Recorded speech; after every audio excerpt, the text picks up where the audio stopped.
Hey everybody, we have another video for you today that'll hopefully once again bring back some good memories. Here we have some wrestling action figures from the 90s.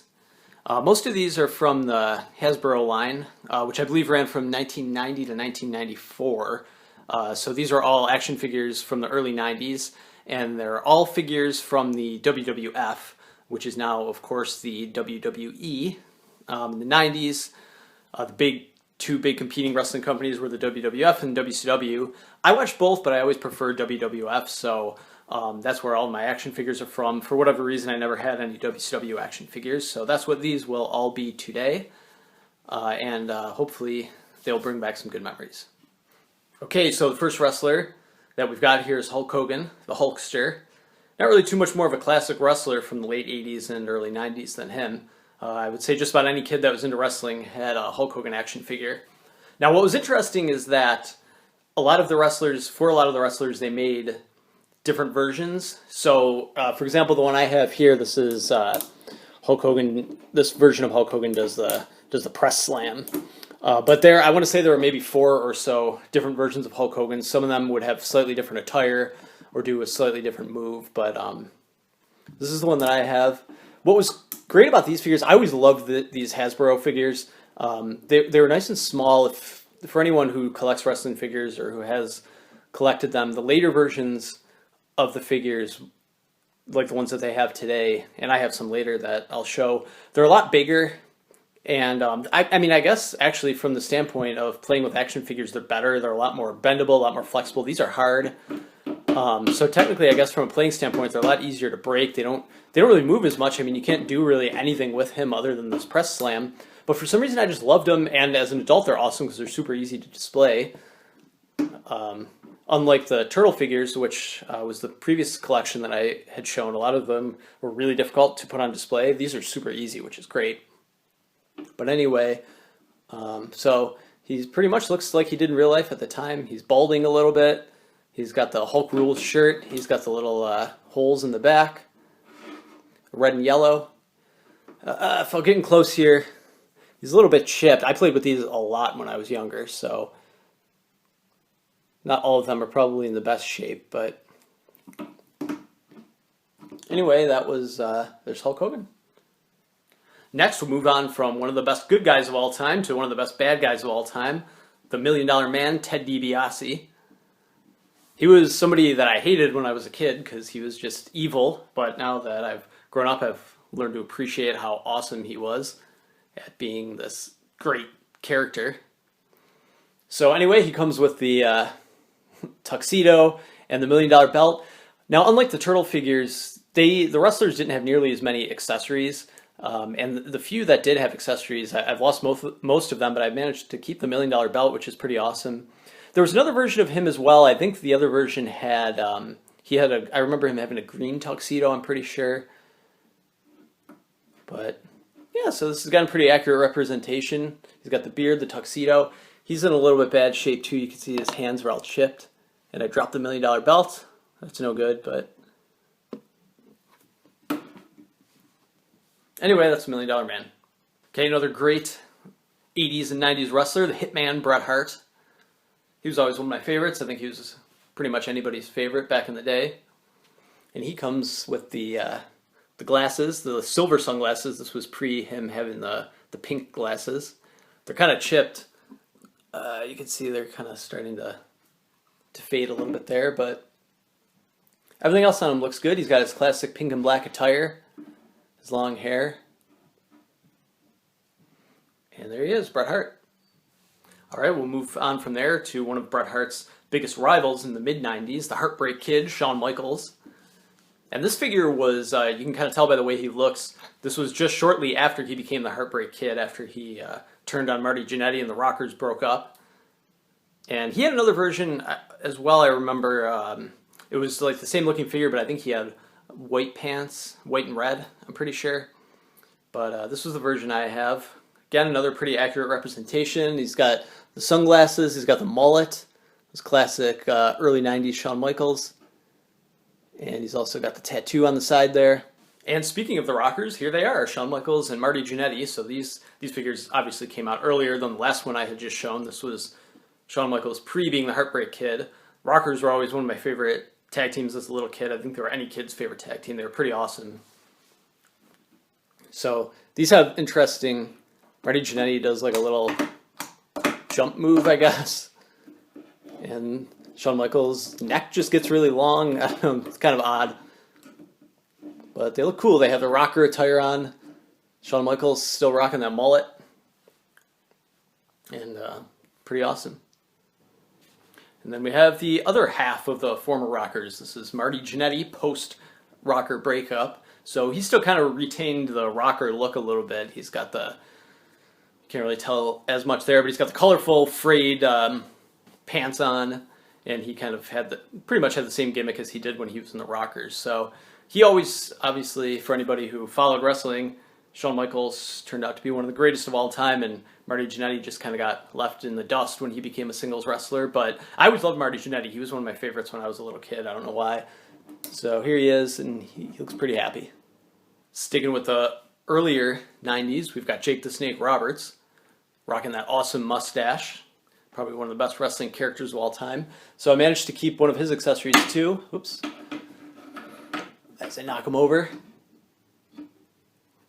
He's got Damien, the snake that comes with him. So I'm pretty excited that I've managed to save that throughout the years. And he, I always liked his little move. He has this like pull back punch. It's tough to see on cam, but basically you just pull his arm back and it swings forward. It's not in the greatest shape today, but that was the idea. There's Jake the Snake. Next, sticking with the wrestlers with awesome mustaches, we've got Ravishing Rick Rude. He was another guy I hated when I was younger, but I've come to appreciate his great character. Just being like an over-the-top, arrogant jerk, full of himself. He had a cool move too. He's got like, could put you in the headlock here and then pull it back and punch you, so that was pretty neat. He was always really small. Like it's probably tough to tell on the camera here, but for some reason his figure always seemed extra skinny and small compared to all of the other ones, which is weird because he was pretty ripped in real life. But anyway, it's Ravishing Rick Rude. And we'll go back to another tag team, a fan favorite tag team, the Bushwhackers. These are the first ones I've had that were impossible to stand. I cannot get Luke or Butch or whichever one this is to stand on his own, so I'm just holding him up. But yeah, these are the Bushwhackers. They had another version too. I think they had one I remember with like darker army pants. There they are. Moving on to the Big Boss Man, the corrections officer. Guess this is, you can tell this is kind of early Big Boss Man. He's got a real angry look, so he's probably a bad guy. He's got huge, pretty big gut. I think he lost some weight after a while, and he became a good guy. A lot of detail to this figure. He's got his whole uniform on and badge and all of that stuff. He's starting to chip a little bit and fade too, but still looks pretty cool. Another fan favorite, Hacksaw Jim Duggan. You can see him yelling. He's probably yelling his trademark, and he's got his red, white, and blue outfit on. He had another version. I remember his figure. He had one where he didn't have a shirt on. But I got the one where he does. Got the red, white, and blue shirt and the red, white, and blue knee pads. So just give him the thumbs up. What a guy. We'll go with another tag team here. This was the Head Shrinkers. Kind of a stereotypical Samoan tag team, which I guess the WWF loved back then. So, I mean, they were called the Head Shrinkers. They have no shoes on. Hits to the head didn't hurt them. It's kind of an odd thing. But anyway, on the left is Fatu, who would eventually become Rikishi, pretty famous late 90s, early 2000s wrestler. And they're there. Followed up by one of my favorites from back then, Tatanka, the Native American. I always loved him when I was little. I thought he was so cool. I remember when he turned bad, went in the $1 Million Corporation, one of the saddest days. Anyway, we won't talk about that, but he's got the hair, the different colored hair, the mohawk, and I thought he always had like a cool move. He does this like spinning punch move. I thought that was pretty neat. There he is. And here we've got good old Owen Hart. This was very early Owen Hart. You could tell by his attire he was still, this might have even been pre the Rocket Owen Hart. So this was, I think, during his high energy days with Coco Beware in the I don't know, 92, 93. But anyway, this was Owen Hart. I always liked Owen Hart. I felt he was always a pretty underrated wrestler. And then here we have the model Rick Martel with his cool pink attire. I always liked this figure. I thought this was such like a perfect representation of him. If you could see just that like smug smile, like he's just even the figure itself gives off this like aura of just being a model.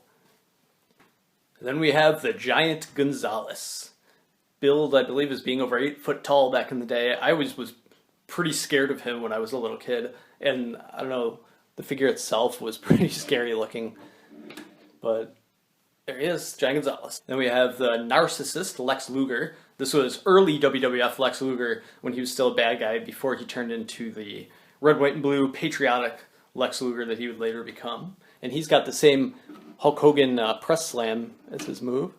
And the last tag team we've got here is the Steiner brothers, Scott Steiner and Rick Steiner. They were a pretty awesome team. I thought they were great when I was little.